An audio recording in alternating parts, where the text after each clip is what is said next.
Hey, what's going on? This is Troy, and this is the Planet 76 podcast, your source for Sixers news, highlights, hot takes, and more.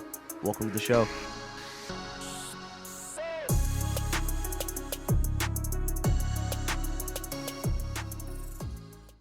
What's up, everybody? This is Planet 76, and I'm going to start with this.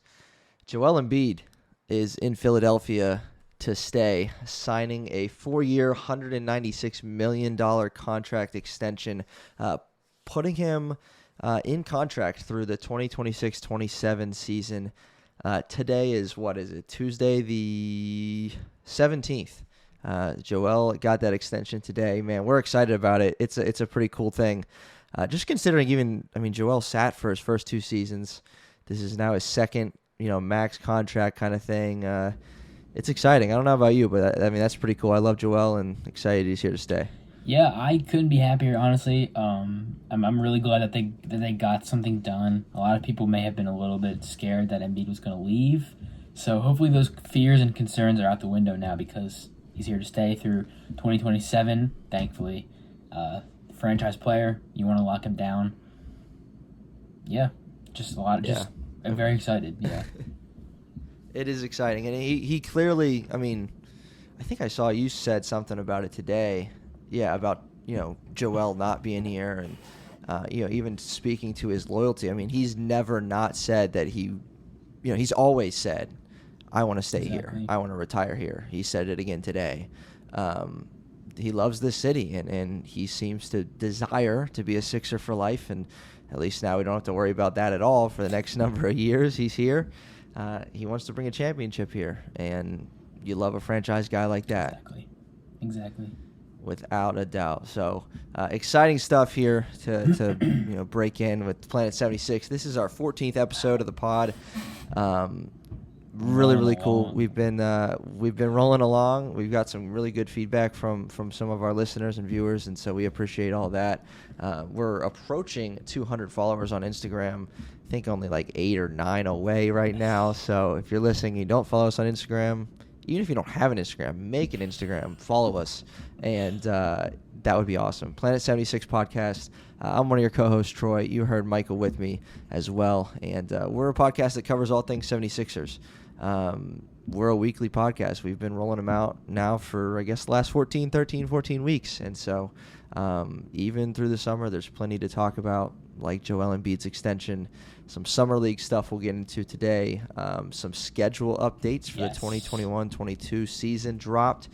We'll get into that and a few more things today. So I wanted to start. I sent Michael this list earlier. I forgot about the guy this one, with Bleacher Report. Zach Buckley, I guess is how you say his name, dropped a top 10 big threes in the NBA heading into the 2021-22 season. So we're just going to kind of do it a little different. Obviously, this is mainly Sixers focused, but we're going to give our thoughts on this list. So first, starting with some honorable mention teams, the Celtics for honorable mention. I have no problem with Zach doing that. They are not top 10 in my opinion. So that big three consists of Jason Tatum, Jaylen Brown, and Marcus Smart. The Mavs, Luka, Porzingis, and Tim Hardaway Jr. The Nuggets, Nikola Jokic, Murray, and Porter Jr. The Clippers, Kawhi, PG, and I was like, okay, who is their third? It's Marcus Morris, which is why they're honorable mention. And then the Blazers with Dame, CJ, and Nurkic. We're going to get into it. We'll give our thoughts on the top 10, but anything stick out to you with those honorable mentions? Anyone you want to give a shout-out to? Well, any of those honorable mentions you think could be in the top 10? I was just going to remark on that. I feel like at least 3 of those honorable mentions could sneak into the top 10, especially when you consider who this guy has in the top 10. I feel like the Clippers and the Nuggets could possibly be in that top 10. That's just me. Star power alone, that trio is definitely, I feel like, better and a little more equipped to be in that top 10. I don't know about that. I don't know about so that. Let's like I said, we're going to even kind of re-rank them if need be.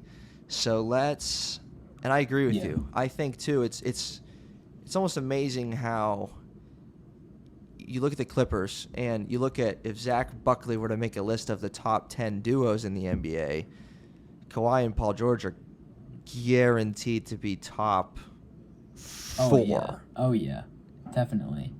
And yet, because of how weak that third player is in terms of a big three, they're sitting outside the top 10, according to him. And it's not that big of a stretch. Like you said, I think they could certainly have a spot. Let's not give it all away. So why don't you give us numbers 10 through 8, 7, somewhere in there, at least. Who would you swap out there and read them off? Let's see. So even before that, the teams, I won't say all the teams. I'll keep what you said, 8 to 10. The teams 10 through 10 up to 6 trios could definitely get replaced by one of the 3 or one of the 2 that I mentioned. Even the Mavs, to be honest with you. But 10 Bulls, Levine, DeRozan, Vucevic. Hawks. Unproven, obviously. Right, exactly. Trae Young, John Collins, Clint Capella at number 9. And the Suns at 8 with Chris Paul, Devin Booker, and DeAndre Ayton. So, a little bit questionable there, but, it is what it is. That's... See, I like the Suns. Mm-hmm. I think they could be higher. Questionable, I meant as not just the Suns, but 8 through 10. Questionable, I meant that.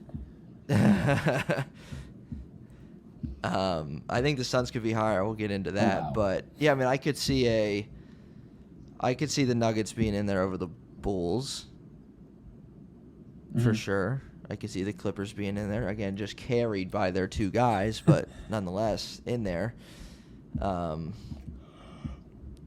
There's one team that we haven't touched on yet that is in this top 10 list, listed at number 6.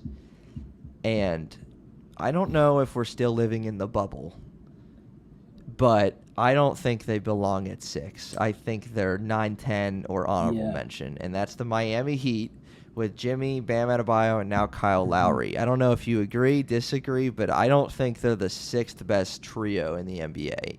They're definitely not 6. I definitely don't think they're 6. They could be somewhere 9 through 10, maybe 8. Right. Maybe. That's a big maybe. But definitely not 6. I feel like, and that was one of the teams I said teams again. I meant trios. That's one of the trios I was referring to a couple minutes ago when I said a couple of these teams, again, I said it. Oh my gosh. Trios, not teams, that could be replaced by one of those 3 that got left out. So definitely not 6, I would say. Yeah, I mean, again, are we still in the bubble? Right. Like, Jimmy wasn't the guy who was in the bubble last year, obviously. Neither was Bam. I mean, people after the bubble were saying Joel Embiid is the second best center in the East. Bam Adebayo's got that spot. That has not been a conversation for over a year now. As soon as this past season started, that never was mentioned again. And I think it's important to say, even as we get closer to the top teams, or the top teams, I'm copying you now, the top trios in the NBA, this is all saying, okay, these guys are 100% healthy. We know that at the end of the 2021-22 season, all of these trios are, a lot of them are going to be missing action, missing playoff time. I mean, whether it's a guy like AD who misses a lot of time, LeBron who's missed a lot of time lately, Joel who misses a lot of games. Like, this is all considering they play the full 82 games and they play in the playoffs, which isn't necessarily going to happen, but there's no other way to kind of judge it. So, yeah, I mean, I think I at the very least would put the Suns ahead of the Heat. Okay. And possibly the Jazz, who were listed at 7. So the Heat, and it's kind of a similar thing for each of these teams. You got a wing guy in Jimmy, you got Bam at center, you got Lowry the point guard. Right. You got Mitchell, an off-ball kind of guy at 2. You got Conley the 1. You got Gobert at center.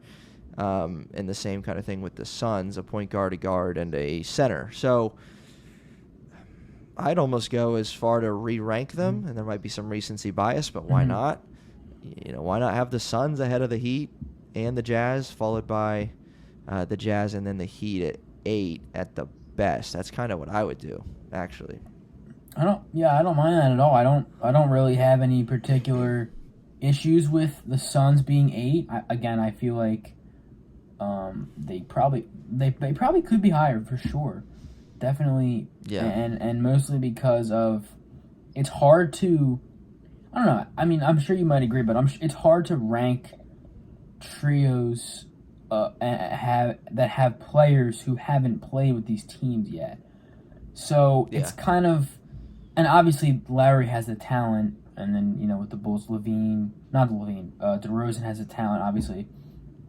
But it's kind of hard to put solidified trios under or not even in the conversation with trios who may have not played the proper amount of time together yet. So I could definitely see different, yeah. Could definitely see the Suns being a little higher for sure. Yep, with trios that we've seen play, and they're one that we've seen play, and they played extremely well for the playoffs. And DeAndre Ayton, I think, he's only going to get better in my opinion. Yeah, I think he's still only 22 maybe. 23 maybe, yeah. And he's going to get better. So they're scary. Mm-hmm. They're scary. I think they're one that's a little underrated on this list. So we got the Bulls at 10, the Hawks at 9. Hawks at 9 is interesting too. But might just be a little saltiness on the Sixers podcast. The Jazz at 7, Suns at 8, Jazz at 7, Heat at 6. Top 5. Are we ready? Yes, we are ready. We're going to read them off as they appear, and then we'll discuss, because I think both of us might have some issues here. Okay. So, maybe. I don't know. The Warriors 5, the Sixers 4, the Lakers 3, the Bucks 2, and the Nets at number 1. Mm-hmm. And if you have any basketball knowledge at all, you know who those big threes are made up of for each of those teams.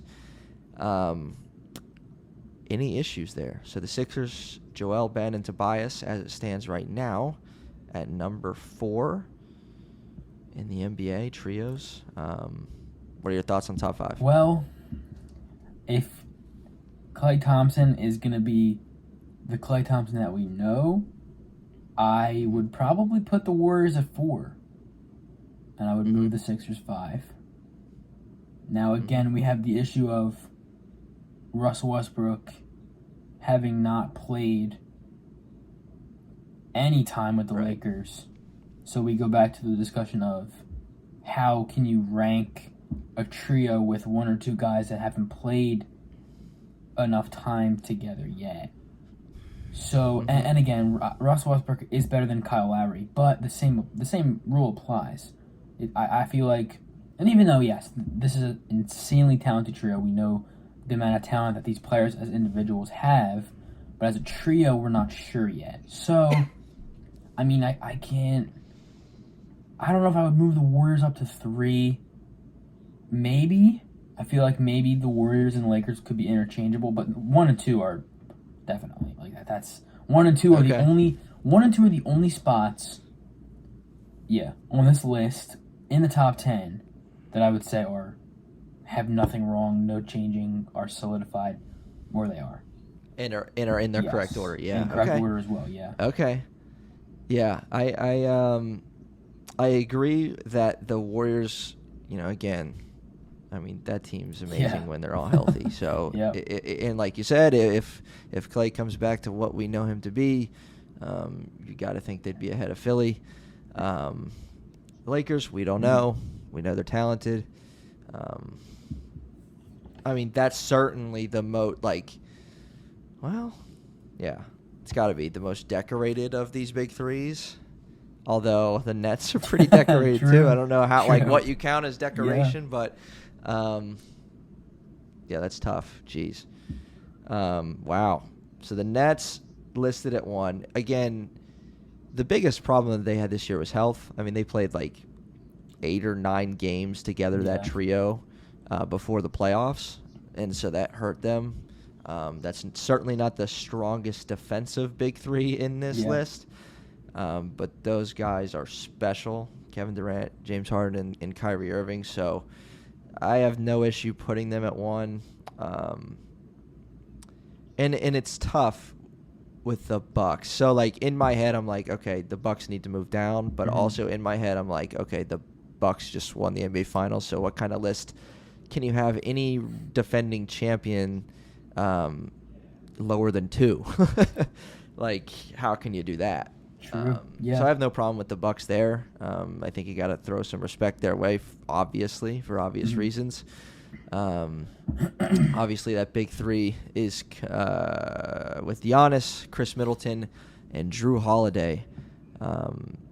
In my opinion, the most underrated, least talked about pickup from last offseason that they were able to get. Drew Holiday, I mean, absolutely huge for them and what he was able to do for them, obviously. So, I don't mind it. I'm happy with where he put the Sixers. So let me ask you this.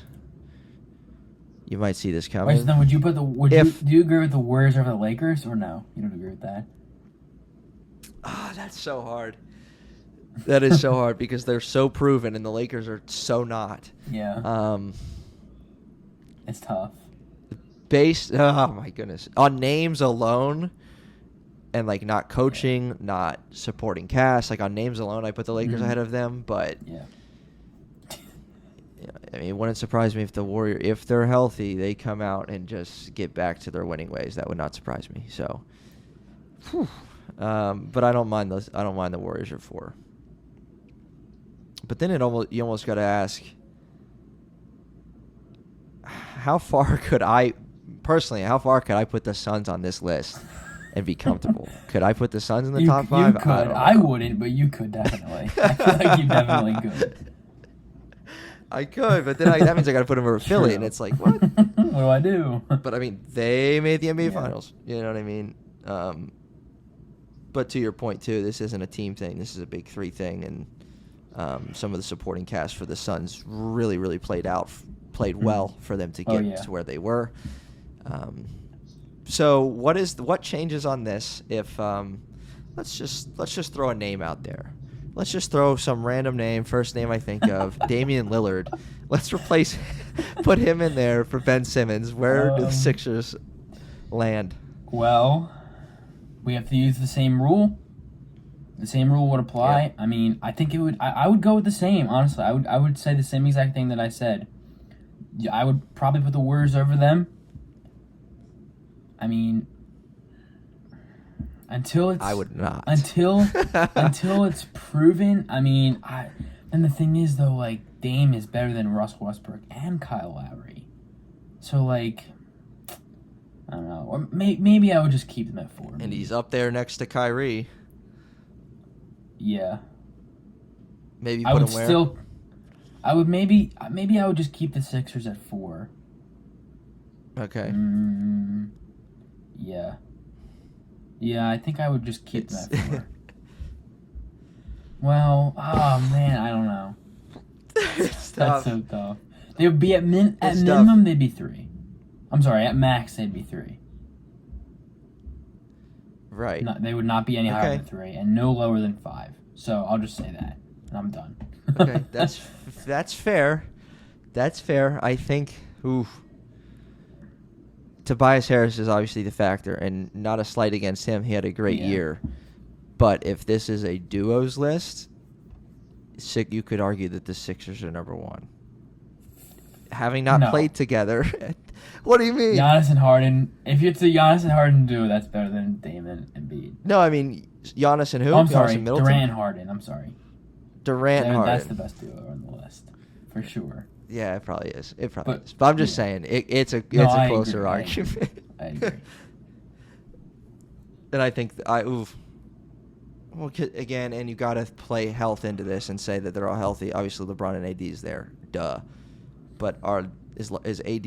Right. AD has more health issues than Joel Embiid. Oh well, you know what? Let's just be honest. If we're talking about duos, and so LeBron and AD would be the best duo. It's tough, but if it was just duos. So duos. So basically, cut that third guy off the Yeah, list. if it was just duos, LeBron and AD would be the Because best it's kind of on the in list. order as to what it would be. LeBron and AD would be the best. Then Durant and Harden, and then Joel and then Damian Lillard. Yeah. Yes. That's fair. Yeah. There's only one way to find out. And that's Make for the Daryl call. Morey to make the call and get Damian Lillard in a Sixers uniform, because I would like that very much. I would be very comfortable with that duo. Yep. Just saying. So, okay, that's again, that's Zach Buckley's big three, top big threes in the league. He did a pretty good job, not going to lie. Mm-hmm. A few things we changed here or there, just opinions. And, yeah, would love to see that list feature Damian Lillard on the Sixers. That would be beautiful. All right, so a few things have transpired lately. So we haven't recorded in maybe 9-10 days. A lot of NBA Summer League action. Why don't we chat about that for a little bit? What's been going on in Sixers world there? Well, the Sixers played their final game today against the Jazz. I believe they went 2-2. I could be wrong. They may have went 1-3. Yep, they won. They went 2. So did they go 2-2? I'm not sure. I think they may have gone 2-2. But regardless, they had some Summer League is concluded now. This was Vegas Summer League. Are they still doing multiple Summer Leagues? Yeah. Is there going to be an Orlando Summer League as well? They used to do Orlando and Vegas. Not that I know of. Okay. Could be wrong. Okay. Well, either way, Sixers concluded their Summer League today versus the Jazz. Dakota Mathias, shout out to the GOAT, played for the Jazz in the Summer League. He played for the Jazz in the Summer League, and I saw him today on the TV. I was like, wow, Dakota Mathias. Call me off guard. But yeah, I ended up watching some Summer League today. I watched a bit of their, who did they play the other night? Timberwolves. That game was a good game, I'm not gonna lie. Tyrese Maxey he had an incredible Summer League. Even though it was only 2 games, he played amazing. Paul Reed played out of his mind. He had a 2020 game on, Like the second one ever, right? Yeah, the second 2020 Summer League game in NBA history. Paul Reed had it against the Timberwolves on Sunday, August 10th. No, 15th. What? 15th. Yep. It was crazy. And then Isaiah Joe had a great Summer League as well. A lot of people are expecting him to crack the rotation, and it could happen. I think he'll probably play more of like a 10th, 11th man off the bench. No, it's no slight to him. The Sixers they're pretty deep, especially in the second unit. Well, a lot of people are asking or saying, or it might have been your page or somewhere else, about his minutes relating to your guy, Furkan Korkmaz. Someone did ask me that. Who asked me that? I forget. But yeah, that was definitely a conversation piece. But I don't know. What's your thought on that? I don't know. I mean, obviously time's going to tell. Yeah. I mean, it's Cork's job, I believe, like regular season, like starting, first game, like that's his. If he gets into a slump, maybe, you know what I mean? But I don't think it's a competition by any means at the moment. And I don't think it really has to be a competition because, these guys play similar games. So you can have 2 of the same player do the same thing just at different points in the game, which is fine with me because you can never have too much shooting on the bench. And I'm fine with Isaiah Joe getting whatever amount of minutes. Like I said, maybe as a 10th or 11th man, that is fine by me because, again, what he provides is something that every team wants, shooting. And right. I think if he does get minutes, very deserving. If he doesn't, just got to, it is what it is. So where is B-Ball Paul looking to fit in? What would you say? Now, that is a guy I would like to see get minutes. The thing is, I'm just not sure where they're going to come from because... How's he going to get them? Exactly, because, I don't know. We have... The Sixers just signed Niang, assumingly to replace Mike Scott. and that would be as a backup power forward. Paul Reed plays power forward / center, even though he's a little bit undersized to play center. So I don't know where. Like, those what do you minutes do are with gonna that? come from. I don't know. Does he play in the G League? Probably and G just League. get 20 and Yeah, I 20? mean, Like, it's really the only option besides for him just sitting on the bench, which I don't want. I don't want that at all. I believe he deserves NBA minutes, but again, I just don't know where they're going to come from because this team is deep now. They've been pretty. They have been for a couple seasons, not as much as we'd like, but you know. Yeah, I think he'll get more even minutes, like, just throughout the course of the season due to injury, due to rest, due to, Andre Drummond sits out a couple games, he's in. That would be cool to see because he wasn't always, like, if Dwight Howard was out or Joel was out, like, he wasn't always, like, getting those minutes. They were usually going elsewhere. So it'd be cool to see him, plugged in when, a 4 or 5 is out. One of the starters or one of the bench guys. So I think there's chances. He's not going to be an every game player, it doesn't appear. So, but look for him to contribute a little more. Another notable, so we see our first action of Jaden Springer in the Summer League. And I'll be honest, I didn't watch too much Summer League. I watched a game, maybe, a game and a half. What did we like about this guy? What did we dislike? Why were people coming for his neck after the first game? Well, questions that need answers. A lot of his flaws were, I feel like, magnified because he's a rookie. I mean, that's what happens with rookies, especially in Philadelphia. And a lot of his flaws became magnified, which I don't agree with because, number one, it's Summer League, and they're not even playing against real NBA competition yet. They're NBA guys, but they're not real NBA guys. These are Summer League players from the G League, just got drafted, 2-year guys. They're not the real NBA talent level that these guys are going to be playing against every night. So until we see a lot of Jaden Springer against real NBA teams when the season starts, it's not really going to be fair for anyone to have an opinion on him because, again, he's 18. I mean, he just turned, like, he's 18. He's a kid. Like, it's not fair to put a ceiling on him or put him in a box just yet because we don't really know what he's capable of, We haven't really seen him against NBA competition. He hasn't developed in any way. He's just playing off of what he knows right now. And he looked good. He wasn't elite. He wasn't amazing. He looked good for when you put things into perspective and see things and put things into context. He looked good. He hit some jumpers. I think I think he was playing a bit of a not primary, but like secondary ball handler role. Played good defense.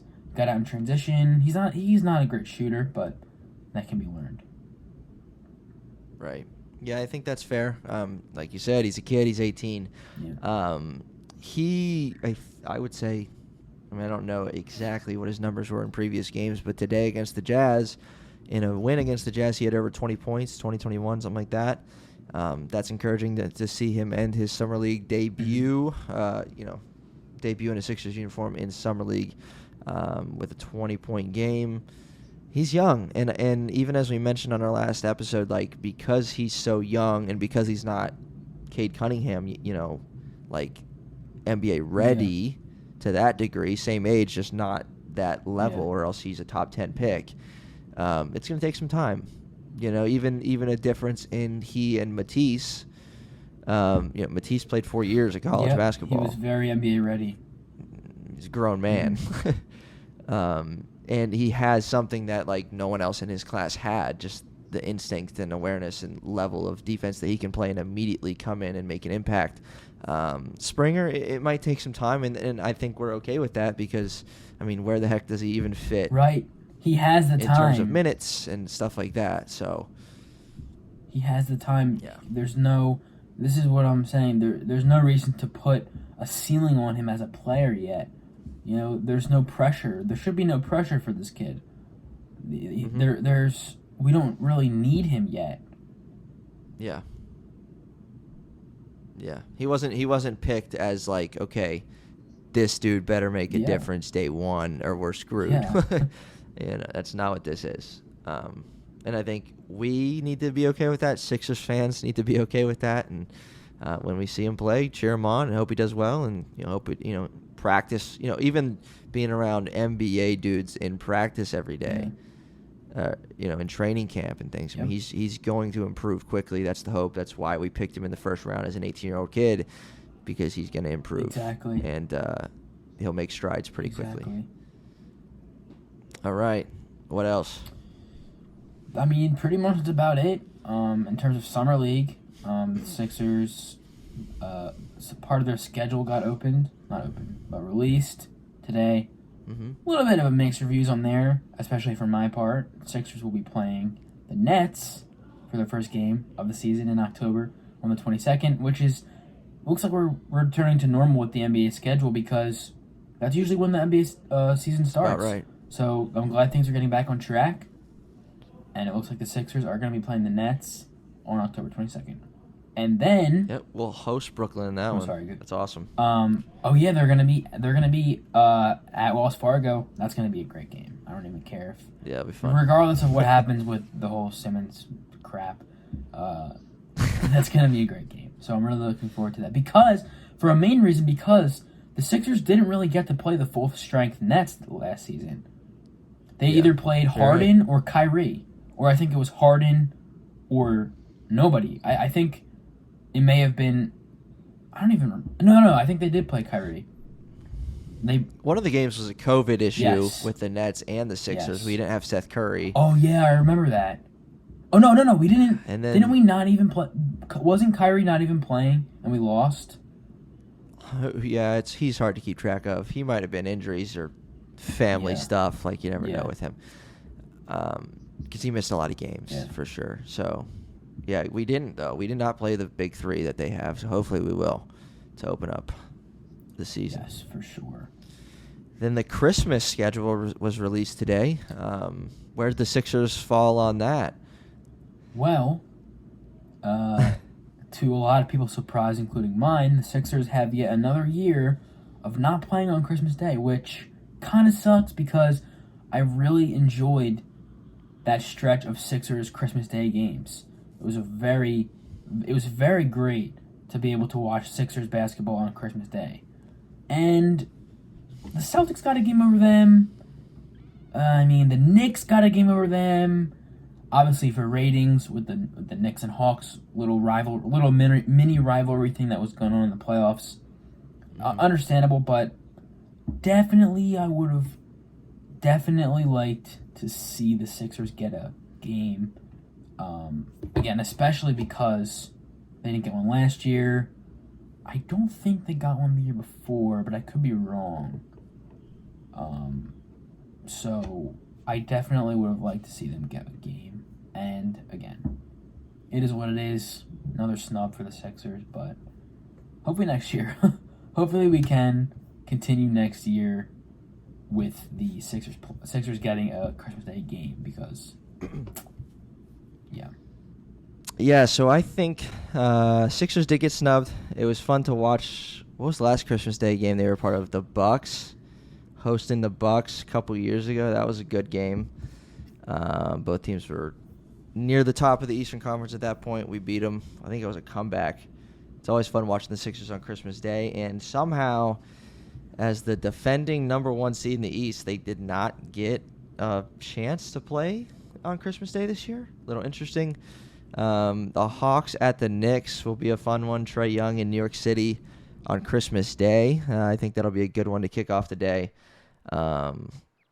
The Nets and the Lakers, of course, they had to throw that one in there. Who knows how many of those guys will actually be playing, just based on health and whatever else. So it'd be cool to see both of those teams at full strength, and we'll just have to wait and find out. So I think they were snubbed. I think how the heck did the Celtics get a Christmas Day game? That's beyond me. The Mavericks and the Jazz, that's cool. Warriors, Suns, that's cool. But I think if we replace anybody, we should have replaced the Boston Celtics. That would have been cool to have a game with the Bucks on Christmas Day would have been fun, in my opinion. So then that's Christmas Day. Again, Sixers snub. Hopefully next year. They better get one next year. I'll find a way to contact Adam Silver. I don't know. I don't even know how I would begin to do that, but I'll find a way. Yeah. And Ben Simmons updates. Nothing much, really. Most of the same stuff. Most of what we've been thinking. Most of what we've been discussing. If Dame's on the table, Ben Simmons is too.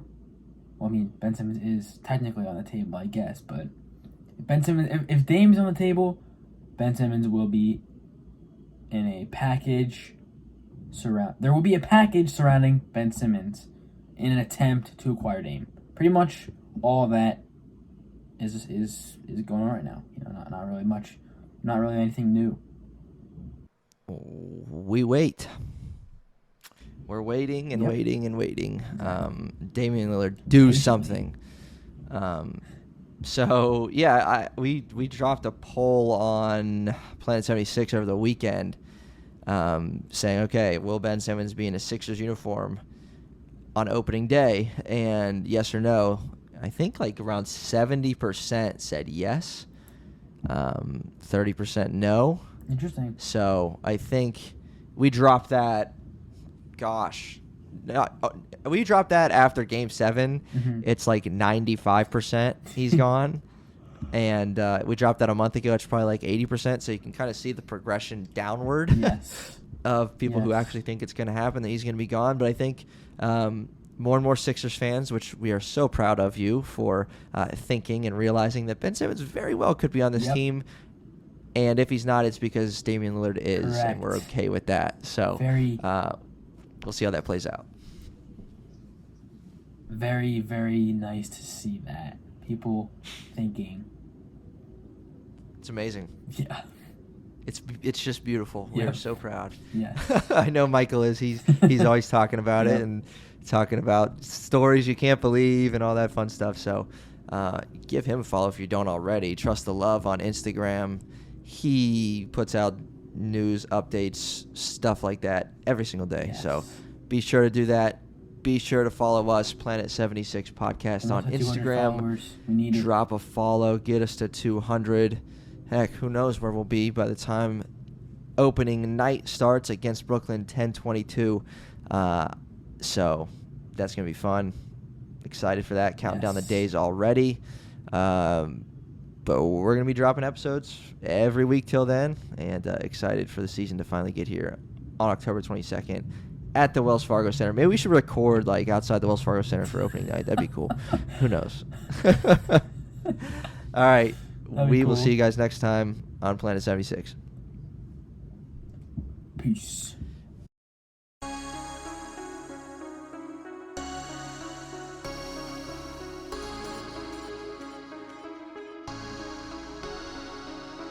You just listened to an episode of the Planet 76 podcast. Hey, we appreciate you joining us for this episode. Whatever platform you're on, why don't you hit that subscribe button for us, and we'll see you next time.